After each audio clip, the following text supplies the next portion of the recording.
உங்களுக்கு kidney failure ஆயிருச்சு, நீங்கள் டயாலிசிஸ் பண்ணணும் அப்படின்ற ஒரு வருத்தமும் ஒரு வேதனையும் உங்ககிட்ட நான் பார்க்குறேன். என்றைக்குமே கிட்னி ஃபெயிலியர் வந்து இன்னைக்கு ஆரம்பிக்குது, நாளைக்கு இல்லை வந்து ஒரு 10 நாள்லையோ இல்லை ஒரு மாதத்துலையோ ஒரு கிட்னி ஃபெயிலியர் ஆகவே ஆகாது. முக்கியமாக பார்க்க வேண்டிய விஷயம் வந்து யூரியா, கிரியாட்டினின், இஜிஎஃப்ஆர் இதை வந்து நீங்கள் வந்து கண்டிப்பாக செக் பண்ணுங்கள். அப்போயே வந்து அதுக்குண்டான ஆலோசனை, அதுக்குண்டான மருத்துவ உதவியை நீங்கள் எடுத்துட்டிங்கன்னா உங்கள் கிட்னி ஃபெயிலியர் வந்து 4வது லெவல், 5வது லெவல் டயாலிசிஸ் இப்படின்ற ஒரு விஷயத்தை நீங்கள் யோசிக்கவே வேண்டாம்.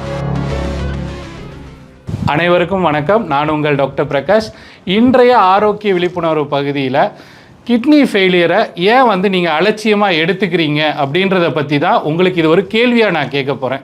ஏன்னா பெரும்பாலான நேரங்களில் வந்து என்னை வந்து பார்க்குற பேஷண்ட்ஸ் சொல்கிற ஒரு விஷயம், கடைசி நேரத்தில் தான் டாக்டர் எங்ககிட்ட சொன்னாங்க உங்களுக்கு கிட்னி ஃபெயிலியர் ஆயிருச்சு, நீங்கள் டயாலிசிஸ் பண்ணணும் அப்படின்ற ஒரு வருத்தமும் ஒரு வேதனையும் உங்ககிட்ட நான் பார்க்குறேன்.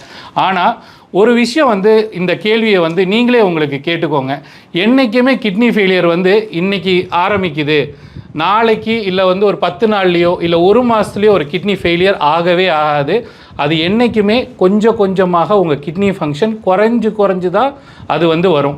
ஸோ அதுக்கு நீங்கள் ஃபஸ்ட்டு என்ன செய்யணும் அப்படின்னா, உங்களுக்கு இனிப்பு நீர் ரத்த கொதிப்பு இருக்குது, இல்லை உங்களோட யூரின் போகிறதுல வந்து ஏதாவது வந்து ஒரு குறைபாடு இருக்குதுன்னு நீங்கள் நினச்சிங்க அப்படின்னா பக்கத்தில் உள்ள கிளினிக்கு போய் நீங்களே வந்து ஒரு ரத்த பரிசோதனை, பெரும்பாலும் ஒரு 50 வெள்ளிக்குள்ளே தான் ஆகும், அந்த ரத்த பரிசோதனையை நீங்கள் எடுத்து அதில் வந்து நீங்கள் முக்கியமாக பார்க்க வேண்டிய விஷயம் வந்து யூரியா, கிரியாட்டினின், இஜிஎஃப்ஆர் இதை வந்து நீங்கள் வந்து கண்டிப்பாக செக் பண்ணுங்கள். உங்களோட இஜிஎஃப்ஆர் வந்து 60க்கு கீழே இருந்தாலோ இல்லை 50க்கு கீழே இருந்தாலோ ஆல்ரெடி நீங்கள் வந்து ஸ்டேஜ் 3 கிட்னி ஃபெயிலியரில் இருக்கிறீங்க அப்படின்னு அர்த்தம். அப்போயே வந்து அதுக்குண்டான ஆலோசனை, அதுக்குண்டான மருத்துவ உதவியை நீங்கள் எடுத்துட்டிங்கன்னா உங்கள் கிட்னி ஃபெயிலியர் வந்து 4வது லெவல், 5வது லெவல் டயாலிசிஸ் இப்படின்ற ஒரு விஷயத்தை நீங்கள் யோசிக்கவே வேண்டாம்.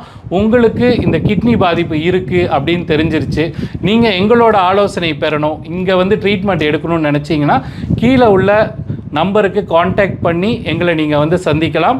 நன்றி, வணக்கம்.